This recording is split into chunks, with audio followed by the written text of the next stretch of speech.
11 नवंबर 2025। सिया के लिए आरव के जाने को 1 साल हो गया था।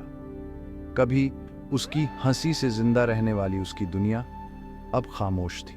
कभी कभी मैं तुम्हारी तस्वीर से बात करती हूँ आरव।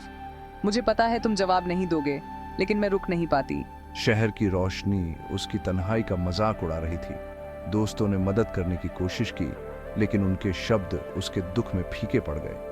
सिया ने आरव का पुराना फोन कसकर पकड़ा हुआ था, उससे जुड़ा उसका आखिरी तार। हर बार जब मेरा फोन बजता है मुझे उम्मीद होती है कि तुम हो, लेकिन ऐसा कभी नहीं होता। उनका अपार्टमेंट यादों का एक म्यूजियम था। उसका मग, उसकी किताब, बिस्तर पर उसकी जगह। मैं जी रही हूँ, लेकिन मैं जिंदा नहीं हूँ। मैं बस एक परछाई हूँ। समय ने उसे ठीक नहीं किया, इसने केवल उसके दर्द को और बढ़ाया। उसने अपने दिल के चारों ओर दीवारें बना ली थीं। उसके आखिरी टुकड़ों को खोने से डर रही थी, तो वह मौजूद थी। यादों के एक राज्य में एक अकेली रानी अपने वर्तमान से ज्यादा असली अतीत पर शासन कर रही थी।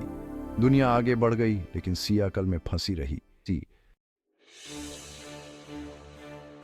रात 2 बजे सिया ने एक पुरानी फिल्म देखकर खुद को डिस्ट्रैक्ट करने की कोशिश की। अचानक आरव का फोन, जो 1 साल से बंद था, जगमगा उठा। ये कैसे हो सकता है? बैटरी तो कब की खत्म हो गई थी। कांपते हाथों से उसने उसे उठाया। आरव का एक वीडियो मैसेज आया। शायद मैं सपना देख रही हूँ। उसने प्ले दबाया। आरव मुस्कुराते हुए उस झील के पास दिखाई दिया जहां उसने प्रपोज किया था। हे सिया, अगर तुम यह देख रही हो तो मैं तुम्हारे साथ नहीं हूँ, लेकिन डरो मत मेरी जान। सिया के चेहरे से आंसू बहने लगे। ये वही था, उसकी आवाज, उसकी मुस्कान। वीडियो अचानक खत्म हो गया, फोन बंद हो गया, लेकिन खामोशी अब उसकी मौजूदगी और हजारों सवालों से भर गई थी। उसने वीडियो को बार बार चलाया। यह असली था, लेकिन कैसे? मैसेज मशीन में एक भूत था, उसे डरा हुआ, आशावान और पूरी तरह से हैरान छोड़ गया। सिया ने फोन को घूर कर देखा। उसका दिल जोरों से धड़क रहा था। कुछ भी पहले जैसा नहीं रहेगा। बिना सोए और बेताब सिया ने कबीर को फोन किया, जो एक साइबर एक्सपर्ट था। कबीर, मुझे तुम्हारी मदद चाहिए। आरव का फोन 1 साल से बंद था और अचानक एक वीडियो मैसेज आया है। कबीर ने सुना उत्सुकता से। उसने फोन और डिटेल्स मांगी। कुछ दिनों बाद उसने वापस फोन किया। उसकी आवाज गंभीर थी। सिया, मुझे कुछ मिला है, बहुत अजीब है। उसने वीडियो के मेटाडेटा का एनालिसिस किया था। ये कोई स्टोर्ड फाइल नहीं थी। वीडियो स्ट्रीम हुआ था सिया लाइव, और सोर्स आईपी एड्रेस किसी लोकल नेटवर्क से आया है। सिया की सांस अटक गई। सिग्नल एक सिक्योरिटी कैमरा से आया था, लेक के किनारे, तुम्हारे पुराने घर के पास। और लेक हाउस, वीडियो का वो स्थान। कैमरा अभी भी एक्टिव है, वीक सिग्नल आ रहा है, कोई है वहां। इस मिस्ट्री का अब एक लोकेशन था। सिया का दिल जोरों से धड़क रहा था। उसे वापस जाना था।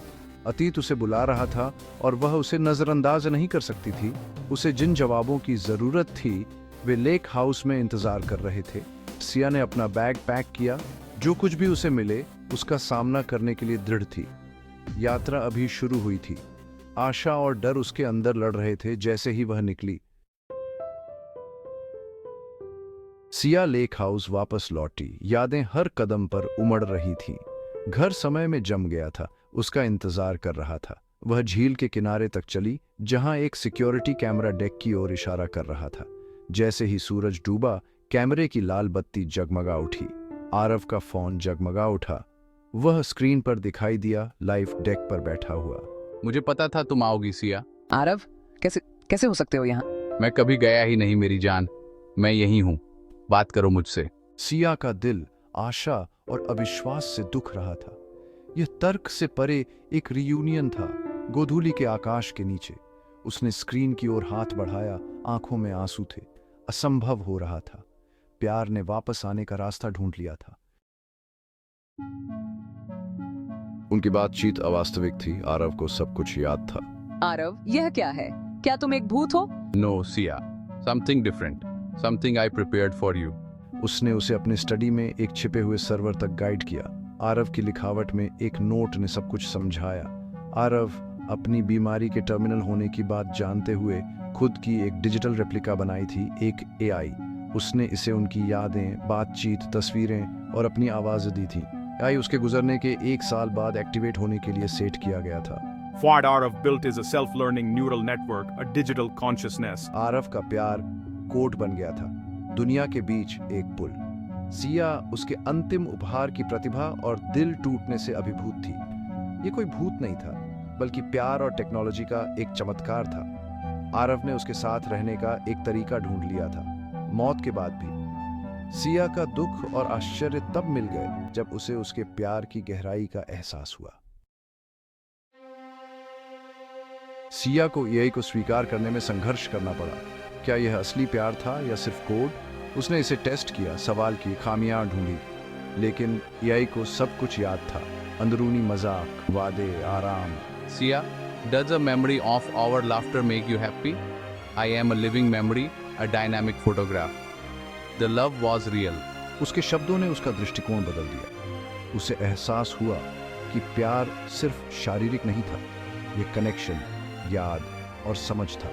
सिया ने अपनी नई वास्तविकता को स्वीकार कर लिया। उसका दुख एक मीठी कड़वी स्वीकृति में बदल गया। आरव का प्यार जीवन और मृत्यु, शारीरिक और डिजिटल को पार कर गया था। वह एक नए तरह के रिश्ते को पोषित कर रही थी। सिया को इस डिजिटल बॉन्ड में शांति मिली। वह अब सिर्फ एक याद को पकड़ी नहीं थी, वह अपनी प्रेम कहानी का एक नया अध्याय जी रही थी। प्यार, उसे एहसास हुआ, रीब्यूट हो सकता था। 6 महीने बाद लेक हाउस सिया का अभयारण्य बन गया। एआई आरव के साथ बातचीत ने उसे खुद को ठीक करने और फिर से खोजने में मदद की। प्रेरित होकर उसने अपनी कहानी दुनिया के साथ साझा करने का फैसला किया। I will call it Ishq Tribute, a tribute to words that changed my life. से उसके डिजिटल शो ने आधुनिक युग में प्यार को एक्सप्लोर किया। इसने हजारों लोगों के साथ गूंज पैदा की, आशा और समझ की पेशकश की। उसने मेहमानों को ऑनलाइन रिश्ते और डिजिटल अंतरंगता पर चर्चा करने के लिए आमंत्रित किया। सिया आशा की किरण बन गई, दर्द को उद्देश्य में बदल दिया।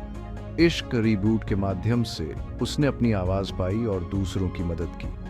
उसकी यात्रा इस बात का प्रमाण थी कि दुख से कुछ खूबसूरत उग सकता है। वह आरव के लिए, उनके प्यार के लिए और अपने इश्क रीबूट की तलाश करने वाले सभी लोगों के लिए जी रही थी। दुनिया सुन रही थी।